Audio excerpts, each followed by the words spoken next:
নমস্কাৰ মই মধুসূদন আজিৰ পৰা আৰম্ভ হৈছে ফেলকন ফেষ্টিভেল 2025 12, 13 আৰু 14 ডিচেম্বৰ এই 3 দিনৰ কাৰণে অনুষ্ঠিত হৈছে উমৰাংচুত falcon festival social media search কৰি চালো ফেলকন ফেষ্টিভেলৰ বিষয়ে সকলোতে কেৱল পালো ফেলকন ফেষ্টিভেল কেতিয়া হ'ব ক'ত হ'ব কোন কোন গায়ক গায়িকা হ'ব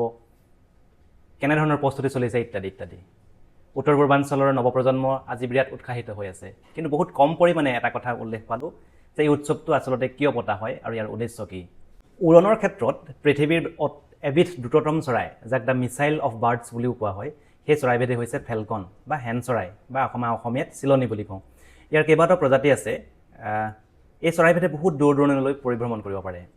ফেলকন ফেষ্টিভেলটো এই হেন চৰাইৰ এটা প্ৰজাতিৰ লগত জড়িত সেই চৰাইবিধ হৈছে আমুৰ ফেলকন ই এবিধ পৰিভ্ৰমী চৰাই এই চৰাইবিধৰ প্ৰজননৰ স্থল হৈছে দক্ষিণ পূব চাইবেৰিয়া আৰু চীন দেশৰ উত্তৰ পূব অঞ্চল এই চৰাইবিধ শীতকাল নমাৰ লগে লগেই প্ৰজনন স্থলৰ পৰা আৰম্ভ কৰি ভাৰতৰ লগতে বিশ্বৰ বিভিন্ন স্থানলৈ পৰিভ্ৰমণ কৰে ইহঁতে পৰিভ্ৰমণ কৰোঁতে বিভিন্ন নিৰ্দিষ্ট অঞ্চলত জিৰণি লয় আমাৰ ভাৰতৰ উত্তৰ পূৰ্বাঞ্চলৰ মাজেৰেও ইহঁতে পৰিভ্ৰমণ কৰে আৰু সেয়ে উত্তৰ পূৰ্বাঞ্চলৰ বিভিন্ন ঠাই ইয়াৰ জিৰণিস্থল ইয়াৰ অধিকাংশ চৰাইৰ জাক নাগালেণ্ডৰ পাংটি অঞ্চলত জিৰণি লয় তথ্য অনুসৰি প্ৰায় 10 লাখ পৰ্যন্ত হেন চৰাই এই অঞ্চলত জিৰণি লয় সেইকাৰণে নাগালেণ্ডৰ এটি পাংটি গাঁও falcon capital of the world বুলিও জনা যায় মণিপুৰ মেঘালয়ৰ উপৰিও আমাৰ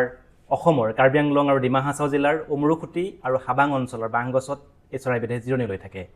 এই চৰাইজাকে উত্তৰ পূৰ্বাঞ্চলত প্ৰায় 2 মাহ বিশেষকৈ অক্টোবৰ নৱেম্বৰ মাহত জিৰণি লয় আৰু নৱেম্বৰৰ শেষ ভাগত বা ডিচেম্বৰৰ প্ৰথম ভাগত অবিৰতভাৱে আৰৱ সাগৰৰ ওপৰেৰে সুদূৰ দক্ষিণ আফ্ৰিকালৈ ভ্ৰমণ কৰে ইয়াৰ উপৰিও থাইলেণ্ড কম্বোডিয়া মালদ্বীপ শ্ৰীলংকাৰ মাজেৰেও ইহঁতে পৰিভ্ৰমণ কৰে তেনেকৈ এই লাখ লাখ চৰাইজাকে অবিৰতভাৱে প্ৰায় 22,000 কিলোমিটাৰ পৰিভ্ৰমণ কৰে 2012 চনমানত নাগালেণ্ডৰ জনজাতীয় লোকসকলে ভক্ষণ কৰিবলৈ এক বৃহৎ সংখ্যক এই চৰাইবিধ বধ কৰিছিল যি সমগ্ৰ ভাৰতবৰ্ষৰ লগতে পৃথিৱীৰ প্ৰকৃতিপ্ৰেমীৰ মাজত তোলপাৰ লগাইছিল তাৰ পিছত ৱাইল্ড লাইফ প্ৰটেকশ্যন এক্ট 1972